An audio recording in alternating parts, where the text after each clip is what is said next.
Hello everyone, I hope সবাই অনেক অনেক ভালো আছেন। নতুন আরেকটা ভিডিওতে সবাইকে স্বাগত। বন্ধুরা, আপনারা বেশ কিছুদিন ধরে একটা প্রশ্ন করছিলেন যে ভাই 15,000 টাকা বাজেটের মধ্যে বেস্ট একটা ক্যামেরা নিয়ে আপনি রিভিউ করবেন। আবার অনেকে বলছিলেন যে ভাই 15,000 টাকার মধ্যে যে ক্যানন 500 ক্যামেরাটা আছে ওইটা যদি আমি কিনি কীরকম হবে, যদি বিষয়টা আমাদেরকে একটু শেয়ার করতেন। তো এই কারণে মূলত আজকের ভিডিও তৈরি করা। বন্ধুরা, একটা ক্যামেরা কেনার আগে আপনাকে কিন্তু অবশ্যই জানতে হবে এই ক্যামেরার প্রসেসর কত, এই ক্যামেরার কত মেগাপিক্সেল আছে, এই ক্যামেরাতে আপনি কী কী কাজ করতে পারবেন, কী কী সুবিধা কী কী অসুবিধা। এই বিষয়গুলো যদি আপনি বিস্তারিত না জেনে একটা ক্যামেরা কিনে পেলেন তাহলে কিন্তু সেই ক্যামেরা থেকে আপনি আপনার কাঙ্ক্ষিত রেজাল্টটা নাও পাইতে পারেন। তাই একটাই অনুরোধ, সম্পূর্ণ ভিডিও না টেনে দেখার চেষ্টা করবেন যদি আপনি আপনার বেস্ট ক্যামেরাটা কিনতে চান 15,000 টাকার বাজেটের মধ্যে। তো বন্ধুরা, মূল ভিডিওতে যাওয়া যাক। বন্ধুরা, আজকের ভিডিওতে আমরা প্রথমে আলোচনা করব এই ক্যানন 500 ক্যামেরাটা বাংলাদেশের বাজারে কত সালে লঞ্চ হয়েছে, তারপর এর কোয়ালিটি কীরকম, প্রসেসর কত, মেগাপিক্সেল কত, এটা আলোচনা করব। তারপর এর প্রাইস এবং 2021 সালে সেই ক্যামেরাটা কিনলে আপনার জন্য কতটুকু যুক্তিযোগ্য হবে বিস্তারিত আলোচনা করব। তো বন্ধুরা, প্রথমে বলছি যে ক্যামেরাটা কত সালে বাংলাদেশের বাজারে লঞ্চ হয়েছে। বন্ধুরা, এই ক্যানন 500 কিন্তু আজকের ক্যামেরা না, প্রায় 2009 সালে, এখন থেকে প্রায় 12 বছর আগে বাংলাদেশের বাজারে লঞ্চ হয়েছে।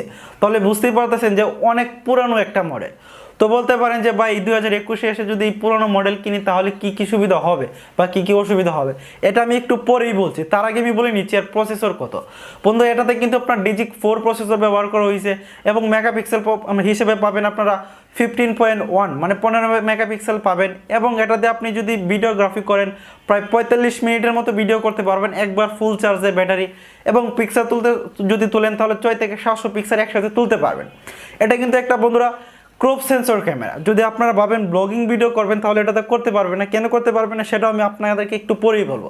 তার আগে আরেকটা কথা বলে নিচ্ছি বন্ধুরা, এটার সবচেয়ে বড় সুবিধার বিষয় হচ্ছে এটাতে কিন্তু এক্সটার্নাল কোনো মাইক্রোফোন ব্যবহার করতে পারবে না, যেটা সত্যিকার অতি এই মানে 21 সালে এসে যদি এক্সটার্নাল মাইক্রোফোন আপনার রেকর্ডার ব্যবহার না করতে পারেন এর মতো অসুবিধা আর কিছু নাই। বন্ধুরা, এখানে আরও একটা বড় সমস্যা হচ্ছে এখানে কোনো অটো ফোকাস পাবেন, আপনাকে নিজে নিজে ফোকাস নিতে হবে। আপনি কোনো এক জায়গায় ঘুরতে গেলেন, আপনি যে অটোমেটিক্যালি ক্যামেরা ফোকাস নেবে এরকম সিস্টেমটা এখানে পাবেন না। আপনাকে নিজে নিজে অটো ফোকাস করতে হবে, নিজে নিজে আপনাকে ফোকাস রাখতে হবে সেই জায়গাটাতে। সেক্ষেত্রে এটাও কিন্তু একটা বিরক্তিকর অবস্থা, যেটা এই 15,000 টাকা বাজেটে আপনার পাবেন না। তো এই 2021 এই ক্যামেরাটা যদি কিনেন আপনার জন্য কতটুকু বেস্ট হবে বা বেস্ট চয়েস হবে কিনা। দেখুন বন্ধুরা, এখন কিন্তু আপনার এই 15-16 হাজার টাকা দিয়ে যদি আপনি একটা মোবাইল ফোন কেনেন সকল ধরনের ফেসিলিটি এই একটা ফোনের মধ্যে পাওয়া যায়। কিন্তু যেহেতু আপনি ডিএসএলআর কিনছেন, মানে ডিএসএলআর মানে তো ডিএসএলআর, তো এই ডিএসএলআর মানে যে বড় বড় অসুবিধা সেটা হচ্ছে বন্ধুরা এই যে এক্সটার্নাল মাইক্রোফোন ব্যবহার করতে পারবেন না।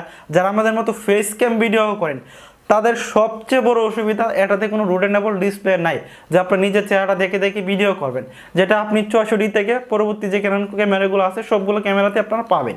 কিন্তু এই সিস্টেমটা এই 500 পাবেন না, এটা একটা অসুবিধার বিষয়। আর আপনি যদি ছোটো ইউটিউবার হয়ে থাকেন অবশ্যই চাইবেন যে নিজের ভিডিও নিজে করার জন্য, সেক্ষেত্রে একটা এক্সটার্নাল মাইক্রোফোন যেন এটার মধ্যে জ্যাক ব্যবহার করে নিজের ভয়েসটা যেন এই ভিডিওর সাথে আপনি রেকর্ড করতে পারেন, যেটা আমি এখন করছি। এই সিস্টেমটা কিন্তু এটাতে আপনার পারবেন না, কারণ এটাতে এক্সটার্নাল মাইক্রোফোন ব্যবহার করতে পারবেন না। তবে বন্ধুরা, এটা কাদের জন্য ভালো হবে? বন্ধুরা দেখুন, আপনি যদি একজন নতুন ইউজার্স হয়ে থাকেন, মানে আমি ক্যামেরা মানে এত বেশি ইউজ করি না, জাস্ট আমি আগে এটাতে কাজ শিখবো, কীভাবে ক্যামেরা ব্যবহার করতে হয়, কীভাবে ফটোগ্রাফি করতে হয়, এই বিষয়গুলো জানবো, তাহলে আপনি এটা কিনতে পারেন। যদি ভাবেন যে আমি এটাতে মানে শর্ট ফিল্ম তৈরি করব বা আপনার ব্লগিং তৈরি করব বা ইউটিউবের টিউটোরিয়াল তৈরি করব, তাহলে কিন্তু আপনি ভালো একটা ক্যামেরা এটা হবে না আপনার জন্য একটা আদর্শ ক্যামেরা হবে না।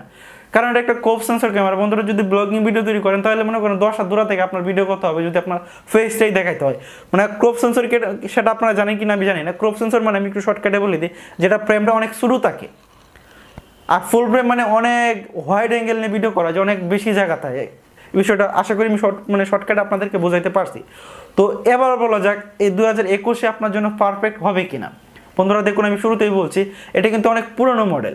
যদি আপনি একজন নতুন ইউজার্স হয়ে থাকেন বা আপনি এটাতে কাজ শিখতে চান তাহলে আপনি এটা কিনতে পারেন। তো আশা করি আজকের বিষয়টা ক্লিয়ার। তো বন্ধুরা, আজকের ভিডিও যদি ভালো লাগে অবশ্যই একটা লাইক করে দিবেন, আর চ্যানেলটাকে সাপোর্ট করতে চাইলে অবশ্যই চ্যানেলটি সাবস্ক্রাইব করে পাশে থাকা বেল আইকনটি বাজিয়ে দিবেন। সবাইকে ধন্যবাদ এতক্ষণ সাথে থাকার জন্য।